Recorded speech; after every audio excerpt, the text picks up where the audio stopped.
Boye malamu na Kanek une télévision bandeko balanti émission sur terrain awana bino lisusu to kutani sumokolo lelo potokoba koba ko lakisa bino maetola kabino tozawa na pona kotalisa kabino misala ya bayi congolais to pe ba étranger pour présentement tozawa na Congo misala me bango basala kasi kawa lelo to kosola bongo na médecin directeur ya hôpital ya sanatorium obimbalango tebike akotalisa biso mobimbalango médecin directeur ou bengami na kombo ya docteur Pati Mbenga nazanga mokote toujours na grâce Dieu mi bien que limaleka est ton péché mbote ndeko grâce Dieu mi mbote mifi. Voilà, bonjour docteur Pati Mbenga. Bonjour madame. Topeso matondi po ya bibiso mokoma lelo na esika na ya mosala ngane na tondi bino na ndenge bo se déplacer boyeti esika toza osala mosala. Merci. Émission na biso sur terrain. Tobeta kama solo ya misala ya bino. Awa siko to lelo epai na yo. Omi présenter pa ba imboka bazolanda yo, basusu bayo kaka ba yebi hôpital sana, ba msupe ba yebite aussi présenter docteur Patia Zalina ni asala kini po elo akoma boepe, awuta kinai no wapi po elo akoma ana sanatorium. Abete biso pe lisolo ya bambula oyo asali awa na hôpital sana. Bon, ngai comme na docteur Pati Mbenga Fwatola.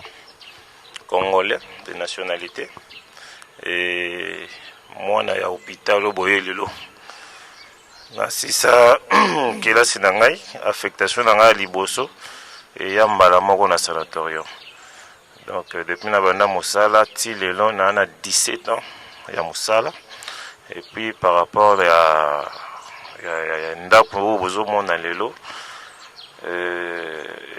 eza ndako moko etongama depuis 1958 au misala nango esilaki na kala bando soigné kaka ba tuberculeux bando soigné maladie mosusu te et après autant d'années hôpital eko changé vers l'année 1997 eko changé et comme hôpital de référence après comme hôpital général de référence de Makala.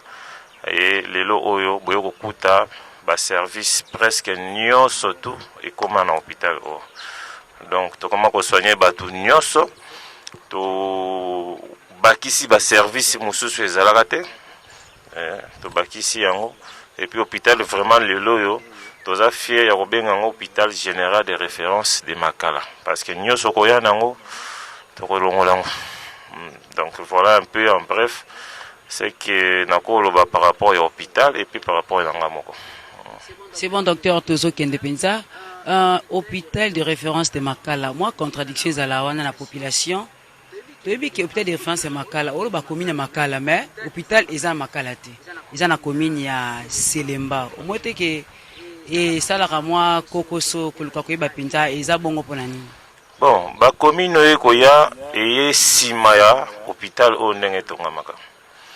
Il y a deux bâtiments qui sont en la prison de Makala, centrale de Makala, dans l'hôpital Makala. Bon, à l'époque, prison centrale de Makala, il y a la prison centrale de Makala. Mais où il y a un sanatorium, il y a un hôpital général de Makala. Liboso pe quartier nyonso zomona lelo tondi bato ezalaka zamba. Et la plupart des bato bana otumba Makala ici ka oyo. Si tant bapesa kombo ya prison ya Makala c'était en référence na batango kala ndenge bato bana otumba Makala. Alors tant changement au quota balongo le kombo ya sanatorium, il faut maintenant trouver un nom pour na kopesa na hôpital en référence na prison centrale de Makala comme ce sont les deux bâtiments et tongama presque na même moment ba yo surnommé hôpital général de Makala bien que ezana kati ya Makala te ezana kati ya commune ya Selemba donc Bourgmestre na biso za Bourgmestre à Selemba et puis to dépendre na territoire auto ya Selemba donc toza bato Makala te toza ba na Selemba.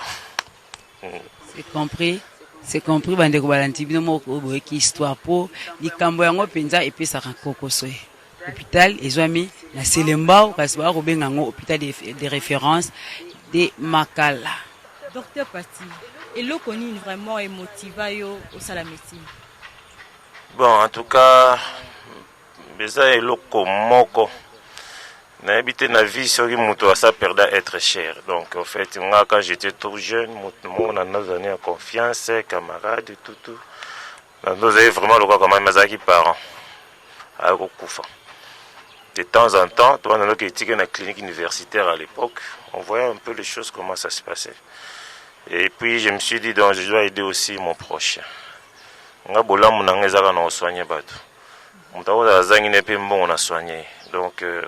mwana pona bateau, qu'on perd être cher, moi on a l'année la mingi. Et puis de mon bas âge, c'était ça mon souhait. Quand on me demandait au sein, on a encore un docteur. C'est un peu ça, tout a évolué. On a commis docteur. Donc bino anasana, ceux qui mutaye, patient yazana bon pour soigner. Oui, là na liboso santé. Donc on peut même micro tambola, surtout dans la chirurgie, na ba mama zemi. Lelo ceux qui mutaye azana bon te lobite ko foot hôpital te. Au foot à l'hôpital, mais pour le moment, ce qu'on y a nous devant une urgence, nous avons à disposition pour nous opérer nous, tout sunga, tout sauver bon moi. La semaine on est totalement bon. Puis l'exercice ya musana yo. Ils ont la difficulté ni no kuta nango. Puis avantage ni no kuta nango. Musala en tant que médecin directeur ou bien en tant que médecin en tout cas en tant que médecin directeur dans sana la difficulté est belée. Il y a des bossos, tout travaillé dans le bâtiment depuis 1958. Le bâtiment est à Kala. Le matériel est à Kala. Mais dans le temps, tout ça est fort, pour améliorer un peu. Bien que c'est vieux, bien que c'est ancien. Moi, coup de pouce, tout pour changer, pour changer, etc. Pour na batu bazala, na milieu, puis dans les conditions, pour na soin na bango. La difficulté est vraiment belle. Mon personnel est très vieux, donc dans la Colomingi, nous avons besoin, moi, population, où ils ont fréquenté, ça n'a un bâtiment un peu avec beaucoup d'énergie. Et difficulté à ma casse, c'est la prise en charge. Il y a un personnel au Yangai, bazo bateau, bazo bela, tous en subvention, tous en financement, na mukio tozo sala tozo s'organiser pour pharmacie na pso za moi ba kisi so mutabeli to meka ko soigner mais to komate. Difficulté à Moussous Zali par rapport à milieu Tozali, c'est un milieu où on a vraiment appui. L'hôpital est fait à l'appuyer parce que la communauté qui nous entoure est une communauté à faible revenu. Alors, les populations à faible revenu, vous comprenez directement qu'il y a des choses où la population il y a des examens qu'on demande pour que ça donc il faut les gens de bonne volonté au Bazali et puis bazarana posa osunga bato ceux qui Bazali ba ko koya kosunga population o ya selemba o tozolinga bazala toujours en bonne santé. Ceux qui ne comprennent bien, docteur Pati, vous allez rappeler, a besoin d'appui. Mais n'est-ce pas que vous, en fait, mon condinabino, c'est le ministère de la Santé publique. Quelle collaboration aux Anango, étant que médecin directeur, tu vois, que wana baba condinayo.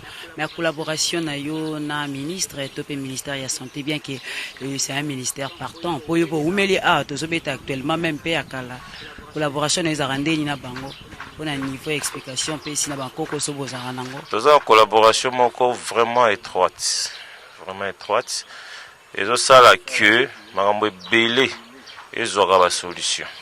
Ok. Nous avons de très bonnes relations avec notre ministre provincial de la Santé, très bonnes relations même avec le ministre national de la Santé.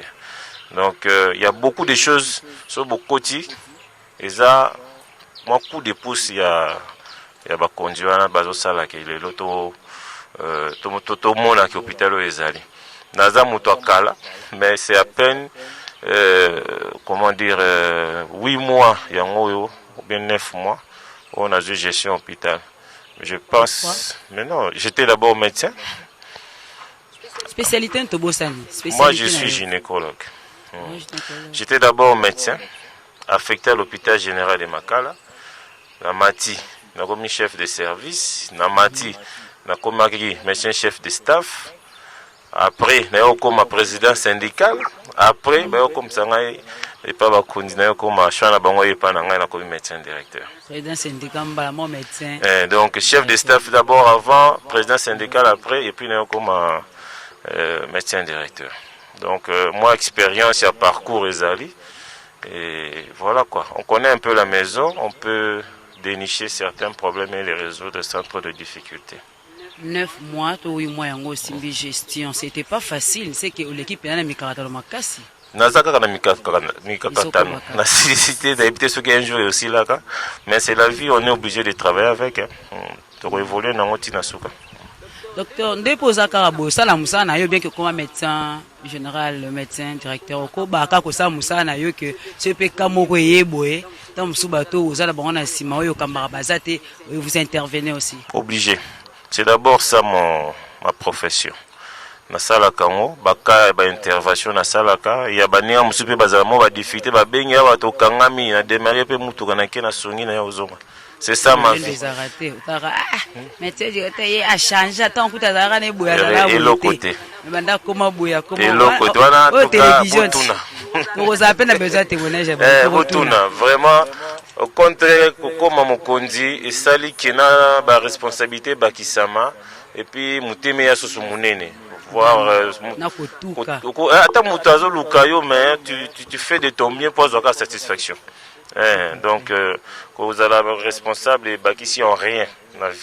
Je reste comme je suis. Après, ici, je serai toujours médecin. Donc, je serai toujours dans ma profession. Peut-être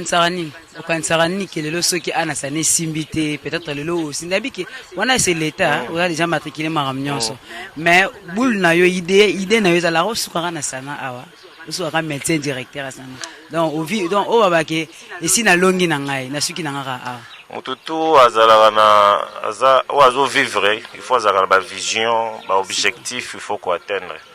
Ça n'a pas parmi passage il y a Moussala Nangai. Peut-être lobby, nous allons élever, je ne sais pas. Donc, nous avons un objectif on a atteindre, mais l'objectif n'a pas été nous avons mon père mon donc on a ça pour nous songa batwazanga bon. C'est ça mon objectif. Docteur Balobaka. En réalité. Déjà, avant. Kalami pété, de office toi tel sauton. Dans 20 minutes au lingato kota, to lobisa. Effectivement. Là, je peux être un peu bagent, on peut baser la rater, ayo pour moi, on peut se bagent, mon côté li. Tous en a besoin de moto ça la choix. Au bon linga bayo kapé docteur patipo. Biso to kobeta liso na été, mais to sepela mingi to ka batu, o ba bien plus que biso. Docteur Pati, tu es dans mambo ya morgue. Comment est-ce qu'il entretient morgue ezalaka yoza médecin général ya awa éviter mambo ya morgue pena koko sotala ka ba bomba ba corps bien te gestion nango pena ezara ndenge nini atako ozui gestion ya hôpital kala mingi penza te. Bon na moi tant mokio tozui morgue eza place moko na benga ngo eza place à risque. Le risque par rapport d'abord, il y a des maladies. Donc, tout peut partir de la morgue et pendant que la communauté mobile. Morgue, ils ont ici la bombe à Bibembe. Et là, il y a bosso, ils ont chaîne de froid. Il faut manier à la convenable et en permanence. Nathan Mouké, morgue, ils ont un groupe électrogène. Nous sommes un groupe électrogène. Makoki hôpital. Hôpital, oui, je comprends. Nous sommes un groupe électrogène, il y a mon néné, les awana, ceux qui courant et qui ont vraiment une autonomie. Mais projet où tous en ont un moutou, et ça qui est on mon néné pour capacité zamuki. Il y a la capacité à 12 corps. Donc le cas tout ça en modification, mais et puis ça était comme on matin moi 20, 30, 50 mais pour capacité et salama ils avaient à 12 corps. Souci eza et ya munene. Et ya munene car na makoki à hôpital to somela kiango chambre mortuaire, conteneur remorque ya 40 pieds. Eza wana na to poser yango te. On a ko agrandir et permettre capacité à bateau. Eza la moins mingi. Deuxième problème ya morgue eza problème il y a produits utilisés pour désinfecter et le personnel au bazar de la place. Comment est-ce que bazo travailler, est-ce que bazo va tout le monde formé ou pas? Est-ce que bakisi biloko ba utiliser de bonne qualité ou pas? Et surtout que Covid pandémie ezali donc corps wana il faut honnête boy et suspecté Covid positif, il faut gérer en bien. Alors on a fait aussi cet effort là, il y a que disponibiliser assez de produits pour na koluka que le milieu sera toujours stérile. Et c'est chaque semaine qu'on désinfecte la morgue. Mais avec cette pandémie, à chaque fois qu'il y a un cas suspect, on peut désinfecter la morgue même 2-3 fois. Donc quand il y a un cas suspect, vous allez à la morgue, il y a des gens qui travaillent là-bas. Bon, tout le monde va répondre. Et puis, Jean, tout le système, il y a tenu. Tu évaluer qui va niveau na bango surtout pour éviter certains problèmes. Ce qui mutabi autant raté à ça na morgue parce que bakomaka mutu faut bakotanga et bakokoma. Donc on a vérifié certains niveaux batumisusu ba kotanga raté to sengi bango bakene ko se recycler. Ba ibi kotanga batikali et puis to renforcer bakendaki. Et à chaque fois batwana bazokota bazosala avec un certain niveau, un prérequis. Donc, quand on a une porte, il la sécurité qui est en morgue. Il faut avoir une formation où il y a une morgue pour ne pas affecter la morgue. Surtout que les morgues sont en mouki. Il ne faut pas qu'il y ait un mouki. Il y a des problèmes par rapport au corps et bébé qui au corps et bunga. Pour éviter tout cela, on a essayé de faire une très bonne sélection. Et politiquement, on peut y aller malonga pour nous permettre de fonctionner normalement. Et vous êtes là, la morgue est à côté, vous êtes à soloter. Donc, ce qui fait qu'on fait un effort pour qu'ils soient vraiment bien entretenus et vraiment à jour par rapport à l'entretien. Voilà, tu as dit que tu as poussé la calamine, que tu as malade en rapport, il y a le lengenini. Docteur Pati a travaillé à Kanaba Jean Naye, tu as quelques agents, tu as malade, tu as lengenini. Vous allez bango ensemble. Pour que tu aies comme le BMABT, Salamanan PT, tu as mis le BMAB. Tu as eu le Covid depuis la pandémie à Covid à l'école Congo démocratique. Hôpital Noési Mbi Kamoko. Et Ami Baka. Ah bon? Malheureusement, tous les centres de traitement, tout cas où tous les gens suspects, tous les informer zone de santé. Parce qu'après l'hôpital, il y a la zone de santé. Je me conçois gérer la commune du point de vue santé. Tu informer zone de santé avec des partenaires, ambulance. Et s'il y a un cas, on prend le cas, on met ici qu'on va soigner. Mais au niveau hôpital, nous avons pris des dispositions pour que propagation seulement en hôpital. Donc, en dehors même des gestes barrières, nous avons des checkpoints, c'est-à-dire des points de checking. Si vous voyez, bataille de température, ce qui est bien, bataille de fièvre, les alliés, et puis, dans le checkpoint, tu as des gestes barrières, c'est-à-dire que vous avez beaucoup de contrôle sur la cache dans le et là, comme on est dans le salle, quand il y a l'hôpital par rapport à Covid, ils allaient à sa maille dans l'hôpital. Depuis 1958, dans l'hôpital, ils allaient à la maille.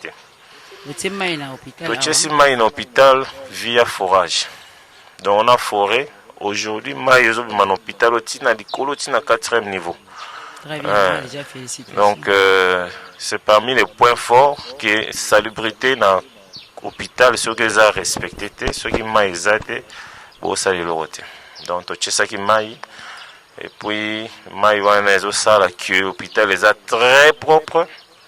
Et tu respectes le slogan mon conduite. Gouverneur Nabiso, qui est Bopeto. Donc, hôpital Bopeto. Donc, c'est un peu ça. Tout est propre. Et même ici, quand on vend, il y a 6-7 mois, tu crois qu'on vend la tête. Aujourd'hui, on a de la verdure, donc Moussa de Salam. Ok. Docteur Pati, au lobby que vous détectez baka ébélé à Covid-19 awa. Alors, ils ont abattu ébélé jusque là, la zone dimaté que Covid-19 est dans la République démocratique du Congo, précisément à Kinshasa. Et là, on est vraiment koko ebisa ba population ezolanda biso. En tout cas, on a koloba malade des années. Bako sabinote malade des années. Malade des années. On a juste respect, il y a des mesures barrières. Parce que rien qu'avec des mesures barrières, on peut éliminer jusqu'à 90-90% maladie. Rien qu'avec les gestes barrières. On a cet exemple. Au Tchèque, au comme na quoi beaucoup de solutions hydroalcooliques au Tchèque. Il y a des microbes. Pour maladie, maladie de main sale. Donc ça se transmet souvent, ma beaucoup mouté touché, en dehors que vous avez permis à mouté éternuer ou respirer, mais à tous vous permis à mouté éternuer, mais ça là t'as caché na. Et côté là côté. Mais au simba qui est comme mouta malade simba qui, sur ce côté ma beaucoup te tire beaucoup na zolo na misu, ça va porte d'entrée. La maladie existe, respecter les gestes barrières.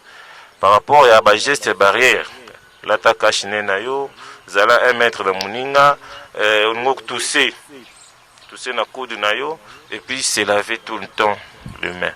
C'est pas un péché, c'est pas un péché. Ça te permet d'éliminer beaucoup de maladies. Et constat que tout au sali, pendant la période de Covid, ba maladie mingo to benga de main sale wana ba typhoïde en tout cas et diminuer sensiblement parce que les gens certains observent des gestes barrières. Donc la maladie est bel et bien présente. Bo Sazardé na binoté, il y a beaucoup de gens. On a un centre de traitement mais si on a tini bino na Saint-Joseph, na tini bino na HJ, Ngaliema, vous allez voir beaucoup de gens hospitalisés. Tous na détresse respiratoire, on comprend que respirer pour vous dire que non, malade et zali. Il faut tomber battre là.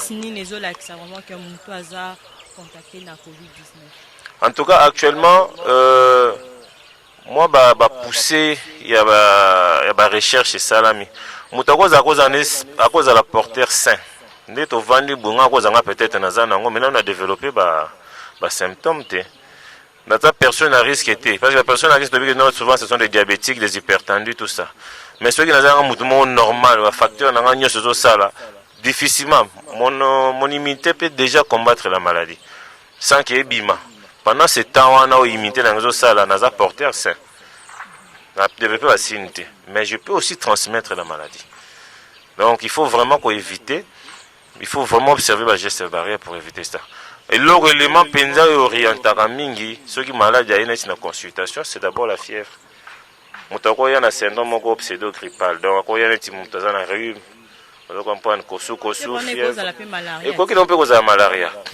Et quoi qu'il en cause malaria, il peut autre chose que malaria. Mais bah signe d'orientation. Tu peux confirmer que nous avons ta Covid. Ça va signe ça qu'orienter biso. Donc on ça va diagnostic, mon sous entre autres examen pour la Covid, quoi bah ce cause non ou pas. Je me rappelle encore que Bakinois, Baromo Kima hôpital Minene, Wabibo Kosela Baromakambo.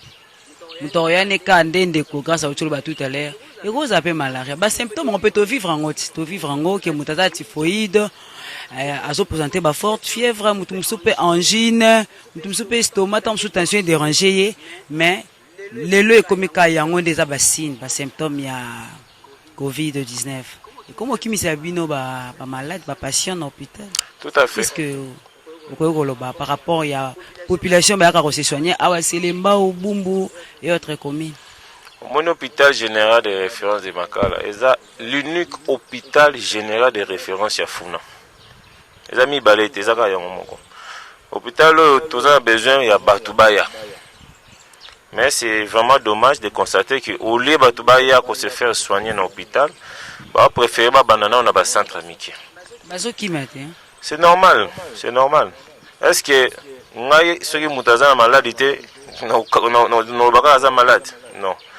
La difficulté de nos enfants, il faut une très bonne sensibilisation. Tu as ma sensibilisation par rapport à les réseaux sociaux surtout, et puis la télé, etc. Alors,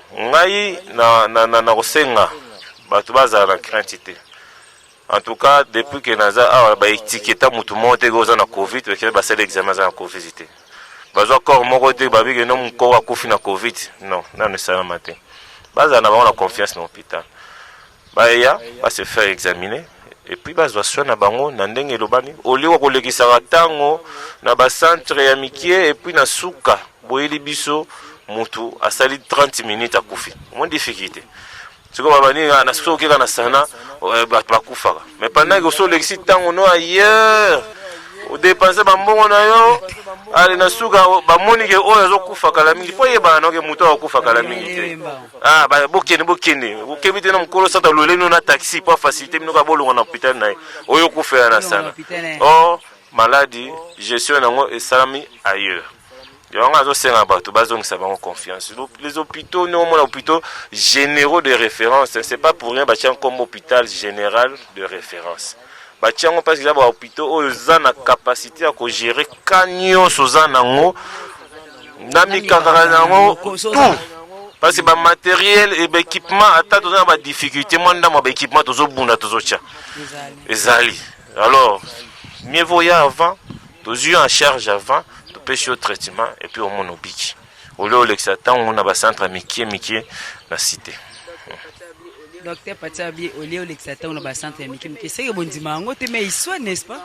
C'est que bon dimanche, patient population de Azoka qui m'a hôpital loana ba kakara awa pendant que toyo kakabiso toyo kakaba hôpital minene za la rapenza passe hôpital minene so za na mbongo te oko koyiba je généralise na lo bela rasa na te mais autant yo lo ba yo lo hôpital là hôpital minene bank sa kabatu bon te de kokasi bank sa kabatu o ya bwe so za mbongo te muta okufa ba médecin na bino ba docteur ba oleka ba to kumba te siko au moins te hôpital mikana ba yambaka biso ba malade facilement. Attends, il y a 3500 Suisses. Fief en ma casse 40 bêtes au Gabilo. Je suis dans Gaïza Moko. Batika, causa na illusion. Si on a essayé de nous sauver un hôpital général de référence de Makala net aux Aboué, premier soin à en fait. Oui. Ah bon? Premier soin, vous avez moi fièvre na yo. Ba pesio qui se fait. Moi, je vais fiche. Eza ce qui papier non. Fiche eza document médico-légal. Où je peux servir sur renseignement sur maladie au Moutaza Robela. Yo qui est un centre quoi on va sur la fièvre un momètre de fièvre le papier sur tout alors c'est quoi que ton va pesio et salio mabe. Tant où to zonga na ba centre wana. Na zo ba ko le centre ba kima. Il y a des choses, il faut tout éviter. Vie à Moutou est très précieuse. Vraiment précieuse. Vie à Moutou, qu'on banalise en côté. Et aujourd'hui, dans le pays à Poto, on a une mutuelle de santé. Difficulté quand il y a surtout comme le niveau où on a une mutuelle de santé, où on a une opérationnel. En tout cas, mais il y a des mutuelles qui fonctionnent, tous amis balé à Wamorasa Azalara déjà, Morazo est associé à Banda et il résout un problème. Est-ce que Moutouazan a vu aux mamans mon pandisango? Ok, Nanda ou Moko Bachilo, rideau, Moko Soki à 1900 combien, c'est comme un chocolat, Vandisio, na tabouret, Basalo, examen à microscope, où est ça la raté? Malaria des plus, en réalité peut-être ça. Donc il faut maintenant dans la conscience aïeba et si quand il y a cause lobby comme alonga et si quand il y a cause traitement à qualité et si quand même il faut appeler la chimie. Tant aux autres à la place les milieux te reçoivent déjà et si quand on a ceux qui n'ont pas plutôt générosité au que donc bazonga sa confiance et pas l'ambition. Voilà, to comme ko pusana na sima ngonga poka tete ke côté ma to le bisatai de agents to moi ba malade muke ba loba te ba gestion ya docteur Patimé na beaucoup c'est moi demande na yo na ba konto ba ko landa yo avant to kende ko ma poto bi ke biso na yo to suki si awa pendant que to yo ka ba témoignage na bango et là on a senga ba konzi na biso ba continuer ko pesa biso confiance ba pesa biso confiance na temps muke to seulement mbelé donc continuer pour renouveler la confiance. Et tous a déjà équipe moko bien soudée, où tous a travaillé et tous a la même vision total à côté moko pour na boulamu ya hôpital. Alors on a aussi un va soutenir biso. En on peut se confiance, va soutenir biso. Ba demande na biso ezalaka facilement accepté et puis ezalaka réalisé pour nous permettre que bateau merci déjà à Nyoso Basalaka. Je sais que la difficulté est généralisée dans le Congo, mais avec le peu qu'ils ont, par l'accès à bonne foi, Et puis j'appelle aux partenaires azomona ke no akoya kotia mbongo na ye akoaméliorer ba conditions pour santé ya peuple congolais en général, en particulier bena bana Selemba wezala au top. Bana funa bana penda funa ko pona ke la santé wezala au top, bato bonne volonté au bazali baya le gouvernement congolais travaille avec tout le monde. Tout le monde, muto azala dessus azate parce que tous un domaine moko oyo partenariat eza promu. Merci bande ko bandikana ki télévision tozo téléma ko tikande ko grâce ko interviewer quelques agents tom sumi balende bomone la kaka na mwa maladi ba ko loba sepe ba maladi ba ko loba te ba agent ba ko lobela lolenge nini basala mosala na mokonzi na bango. Bon comme nanga mesemute bapindi.